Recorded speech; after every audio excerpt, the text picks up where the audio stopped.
everybody, hope you all are doing well. This is Deepa and today we will discuss about rocks and minerals का एक छोटा सा part जो कि है rock classification. Yes, rock classification को पढ़ेंगे, जानेंगे और पूरी कॉन्सेप्ट को समझने की कोशिश करेंगे. But before I start the session, हमेशा की तरह if you are new to my channel please channel को सब्सक्राइब कर देना और सभी के साथ शेयर करना मत भूलना.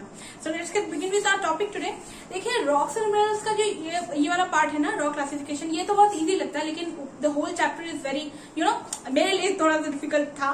पहले था when I was in my graduation, तो पहले के टाइम मुझे बहुत डर लगता था रॉक्स एंड मिनरल्स में से कैसे कवर हो पाएगा, यही सोचती रहती थी मैं. And I was very scared of this chapter.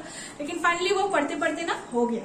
सो मेरी आपसे यही सलाह है कि आप बार बार पढ़िए. कोई भी आपको टॉपिक बहुत ज्यादा डिफिकल्ट लग रहा है तो हो जाएगा. सो रॉक्स एंड मिनरल्स का शुरू करते हैं टॉपिक. क्या बोल रही हूँ मैं. तो देयर आर 3 मेजर जो है क्लासिफिकेशंस है. फर्स्ट क्लासिफिकेशन जो है that is igneous rock. Second one is sedimentary rock जो कि कोल है, कोल सेडिमेंट्री रॉक्स में आता है. And third one is metamorphic. So आप सबको पता ही होगा, ये बहुत ही सिंपल है वैसे तो. Igneous, sedimentary rock and third one is metamorphic rock. So metamorphic rock किसे कहते हैं स्पेसिफिकली? मेटामॉर्फिक रॉक हम उस रॉक को कहते हैं जो कि बहुत ज्यादा मेटामॉर्फोस होने की वजह से होता है, मतलब फॉर्म होता है. जो कि मतलब अगर मान लीजिए कोई भी सेडिमेंट्री रॉक है या फिर कोई भी इग्नियस रॉक है, बहुत ज्यादा बहुत सालों तक उसका जो है मेटामॉर्फोस होता रहा, वो हीट अपने आप में प्राप्त करता रहा और बहुत ज्यादा गर्मी और वेदरिंग और इरोजन की वजह से, है ना, बहुत ज्यादा उस पर स्ट्रेस मतलब आने की वजह से वो बहुत ज्यादा मेटामॉर्फोस होकर मेटामॉर्फिक रॉक में कन्वर्ट हो जाती है. जैसे कि स्लेट है ना, स्लेट जो है मेटामॉर्फिक रॉक का एक एग्जांपल है.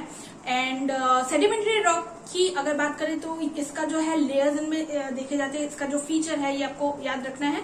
एंड जो है फॉसिल्स सेडिमेंट्री रॉक में पाए जाते हैं, इग्नियस रॉक में नहीं पाए जाते हैं. इग्नियस रॉक में फॉसिल्स क्यों नहीं पाए जाते हैं? बिकॉज ये वॉल्केनिक इरप्शन की वजह से होता है और वॉल्केनिक इरप्शन में बहुत ज्यादा हीट होने की वजह से फॉसिल्स नहीं बन पाते हैं. तो वो जो है एक्सट्रीम हीट की वजह से जो है नहीं बन पाते हैं. सो इग्नियस रॉक पे फॉसिल्स नहीं देख सकते हम, लेकिन सेडिमेंट्री रॉक में वी कैन सी फॉसिल्स. तो ये आपको बहुत ज्यादा इंपॉर्टेंट है, एग्जाम पॉइंट ऑफ व्यू से आपको याद रखना है. तो पूछा जाता है कि कौन से रॉक में जो है फॉसिल पाया जाता है. लेयर्स जो है वो भी सेडिमेंट्री रॉक में देखा जाता है. एंड इग्नियस रॉक का तो आपको पता ही है कि वॉल्केनिक इरप्शन के द्वारा जो है इग्नियस रॉक फॉर्म होती है. एंड इग्नियस रॉक का और कोई फीचर मुझे अभी तो याद नहीं आ रहा फिलहाल. इग्नियस रॉक बेसिकली क्या होती है? इग्नियस रॉक जो है मैग्मा के बाहर आने के, सरफेस में बाहर आने की वजह से जो जैसे कि ग्रेनाइट बेसाल्ट है ना, गैब्रो भी, yes, it is also example of igneous rock. So I hope आपको सेशन समझ में आया होगा और इंटरेस्टिंग लगा होगा. सो ऐसे छोटे छोटे टॉपिक्स के लिए जुड़े रहिए और चैनल को सब्सक्राइब करना मत भूलना. Stay tuned.